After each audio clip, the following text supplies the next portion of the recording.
નમસ્કાર મિત્રો દેશ અને દુનિયાના તાજા સમાચારમાં તમારું સ્વાગત છે। હર હર ગંગે આવી તક કેમ ચૂકવાય? સોશિયલ મીડિયામાં યુપીના પીઆઈનો એક વિડીયો વાયરલ થઈ રહ્યો છે, જેમાં તેઓ ઘર આંગણે આવેલા ગંગાના પાણીની પૂજા કરતા જોવા મળે છે।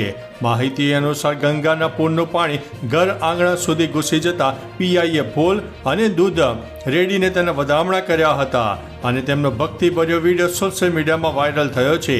કેટલાક વખાણ કરે છે તો કેટલાકે તેમની નિંદા પણ કરી છે। તમે શું કહેશો? મિત્રો, અન્ય મહત્વના સમાચારની વાત કરીએ તો જીમમાં આવ્યો હાર્ટ એટેક।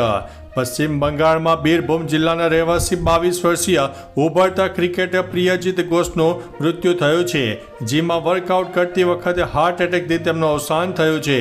જણાવી દઈએ કે ઘોષે 2018-19માં ઇન્ટર ડિસ્ટ્રિક્ટ અંડર 16 ક્રિકેટ ટુર્નામેન્ટથી પોતાની ક્રિકેટની સફર શરૂ કરી હતી। ટુર્નામેન્ટમાં સૌથી વધુ રન બનાવવા બદલ બંગાળ એસોસિએશન દ્વારા તેમને સન્માનિત પણ કરવામાં આવ્યા હતા। મિત્રો, અન્ય મહત્વના સમાચારની વાત કરીએ તો પહેલાં રોડ સુધારો, પછી હેલ્મેટ પહેરાવો। રાજકોટ શહેરમાં 8 ઓગસ્ટથી હેલ્મેટ ફરજિયાત કરવાનો નિર્ણય લેવામાં આવ્યો છે। ખરાબ રોડ રસ્તાઓને કારણે રાજકોટ કોંગ્રેસ અને એનએસયુઆઈ દ્વારા આ નિર્ણયનો કડક વિરોધ કરવામાં આવી રહ્યો છે। તેઓ કહે છે કે પહેલાં સારા રસ્તા બનાવો, પછી હેલ્મેટ ફરજિયાત કરાવો। હેલ્મેટના વિરોધમાં સહી ઝુંબેશ કહી હતી। આ સાથે કોર્પોરેશન પર ટેક્સ વસૂલી છતાં બિસ્માર રસ્તા અંગે પ્રહારો પણ કર્યા છે। મિત્રો, અન્ય મહત્વના સમાચારની વાત કરીએ તો કોની આગાહી હવે સાચી માનવી?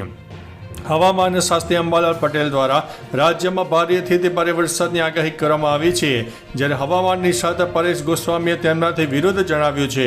અડધો મહિનો રાજ્યમાં વરસાદ પડશે જ નહીં। પરેશ ગોસ્વામીએ સ્પષ્ટતા કરી છે અને તેમણે જણાવ્યું છે કે 1 થી 10 ઓગસ્ટ સુધી સારો વરસાદ નહીં થાય, માત્ર છૂટાછવાયા વરસાદ શક્ય છે। બંગાળની ખાડી અને અરબ સાગરમાં સિસ્ટમ ન બનતા ગુજરાતને લાભ નહીં મળે। મિત્રો, અન્ય મહત્વના સમાચારની વાત કરીએ તો બાલવાટિકામાં પ્રવેશ માટેના નવા નિયમો। ગુજરાત સરકાર દ્વારા રાષ્ટ્રીય શિક્ષણ નીતિ 2020ના અમલીકરણ માટે નવા નિયમો ઘડાયા છે।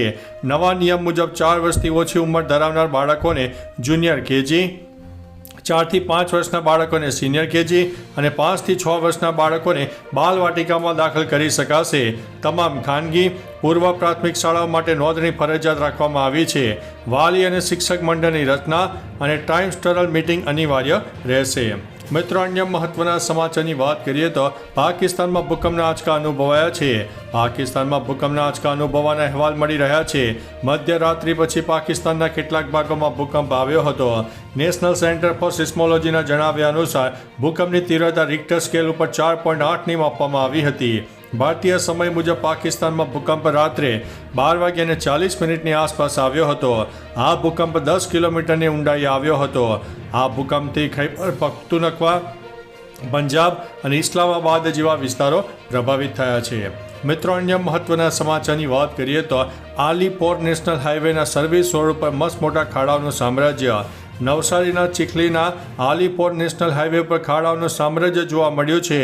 રસ્તામાં ખાડો કે ખાડામાં રસ્તો તે કહેવું મુશ્કેલ છે। ચીખલીના આલીપોર ઓવરબ્રિજ પૂર્વે સર્વિસ રોડ ખાડા એટલા હદે પડ્યા છે કે રસ્તાનું અસ્તિત્વ જ ગાયબ થઈ ગયું છે। આ સર્વિસ રોડ પર રસ્તામાં ખાડો કે ખાડામાં રસ્તો એ કહેવત સાચી પુરવાર થઈ છે। ખાડા અકસ્માતને નોતરી રહ્યા છે। મિત્રો, અન્ય મહત્વના સમાચારની વાત કરીએ તો હની ટ્રેપમાં ફસાવીને વેપારી પાસેથી પૈસા પડાવનાર 9 લોકો સામે ગુનો નોંધવામાં આવ્યો છે। 1 વર્ષ પૂર્વે સુરતના ખોલવાડના વેપારીને હની ટ્રેપમાં ફસાવીને 5.80 લાખ પડાવવાના કેસમાં 9 લોકો સામે ગુનો દાખલ કરવામાં આવ્યો। ખોલવાડના 52 વર્ષીય વેપારીની ફરિયાદ મુજબ વેપારીએ પરિચિત મારફત મળેલા ફોન નંબરથી ઓગસ્ટ 2024માં હેમલતા કેનીનો સંપર્ક કર્યો અને તે ટોળકીએ 5.80 લાખ રૂપિયા પડાવ્યા હતા। હની ટ્રેપમાં ફસાયેલાની મદદના સમાચાર વાંચીને વેપારીએ ફરિયાદ નોંધાવી છે। મિત્રો, અન્ય મહત્વના સમાચારની વાત કરીએ તો રાજ્યમાં ભારે વરસાદની સંભાવના નહીવત। હવામાન વિભાગે રાજ્યમાં નહીવત વરસાદની આગાહી કરી છે। જોકે કેટલાક જિલ્લામાં હળવા મધ્યમ વરસાદની શક્યતા વર્ણવવામાં આવી છે। હાલ રાજ્યમાં એક પણ વરસાદની સિસ્ટમ સક્રિય નથી। અમદાવાદ, ગાંધીનગર, સાબરકાંઠા, ખેડા, અરવલ્લીમાં મધ્યમ વરસાદની આગાહી હવામાન વિભાગ દ્વારા કરવામાં આવી છે। માછીમારોને 4 ઓગસ્ટથી લઈને 6 ઓગસ્ટ સુધી દરિયો ન ખેડવા માટે પણ સૂચના આપી દેવામાં આવી છે। મિત્રો, અન્ય મહત્વના સમાચારની વાત કરીએ તો ઉકાઈ ડેમની સપાટીમાં મસ્ત મોટો ઘટાડો।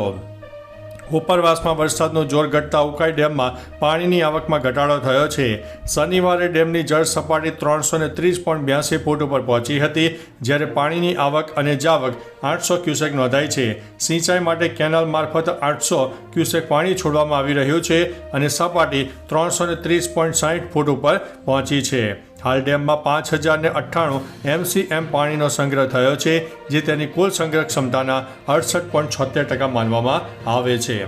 મિત્રો, અન્ય મહત્વના સમાચારની વાત કરીએ તો વેપારીઓ અને ખેડૂતોના હિતમાં નિર્ણય. ધરમપુર APMC માર્કેટ વેપારીઓ અને ખેડૂતોના હિતમાં નિર્ણય લીધો છે.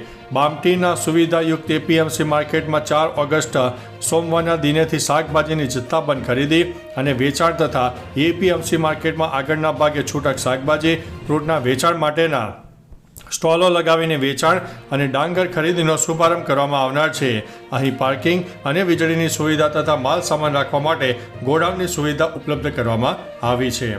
મિત્રો, અન્ય મહત્વના સમાચારની વાત કરીએ તો ગરબા ક્લાસીસના વિરોધમાં મામલો ગરમાયો. મોરબીમાં ગરબા ક્લાસીસના વિરોધનો મામલો ગરમાયો છે.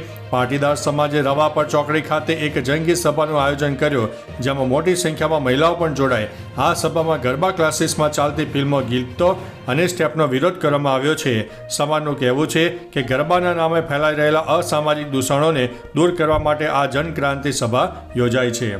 મિત્રો, અન્ય મહત્વના સમાચારની વાત કરીએ તો રાજ્યમાં સિઝનનો કુલ 62.93% વરસાદ નોંધાયો છે. હવામાન વિભાગે આપેલી માહિતી અનુસાર 1 ઓગસ્ટ 2025 સુધીમાં રાજ્યમાં સિઝનનો કુલ 62.93% વરસાદ નોંધાયો છે. કચ્છમાં 64.16%, ઉત્તર ગુજરાતમાં 65.38%, પૂર્વ મધ્ય ગુજરાતમાં 64.84%, સૌરાષ્ટ્રમાં 55.09%, દક્ષિણ ગુજરાતમાં 66.93% વરસાદ નોંધાયો છે. સરદાર સરોવર ડેમમાં પાણીનો સંગ્રહ 2,74,454 MCFT છે. રાજ્યના અન્ય 206 જળાશયોમાં સંગ્રહ 3,75,105 MCFT જોવા મળ્યો છે. તો ચાલો મિત્રો, ફરીથી દેશ અને દુનિયાના સુપરફાસ્ટ સમાચાર લઈને મળતા રહીશો. ત્યાં સુધી અમને રજા આપશો. નમસ્તે.